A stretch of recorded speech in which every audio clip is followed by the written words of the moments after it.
তুই তোর ভালো চাইলে তুই চুপচাপ এখান থেকে চলে যা। যাচ্ছি তো, এমনি তো তোর বালের কোম্পানি দেখার কাজ করবে ইচ্ছা নাই। কি হবে আরে? Next, may I come in? Yes come in.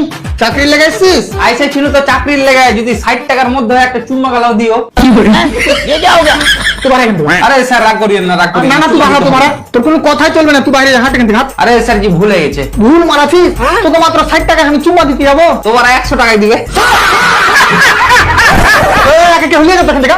আরে স্যার স্যার স্যার লাস্ট চান চুম্মা টোটালি লাগবে না। তুই কি ইন্টারভিউ দিবি হ্যাঁ কি না? হ্যাঁ স্যার দিব, লেন আমার সিভি। রাখ রাখ ওসব লাগবে না, তুই প্রথমে এটা বল তুই চাকরি কেন করবি? টাকার লেগে? না না না না আমাদের কোম্পানিতে টাকার জন্য চাকরি দেই না। ও তাহলে মাস শেষ হলে তুই একবার দিবি নাকি? তোর মাথা ঠিক আছে তো? মানে আমি এটা বুঝাতে চাচ্ছি যে আমার কোম্পানির সাথে তোকে আগে নিয়ে যাবো। আমি কিন্তু প্রথমেই বলছি আমি বেশি আগে যেতে পারবো না। কেন?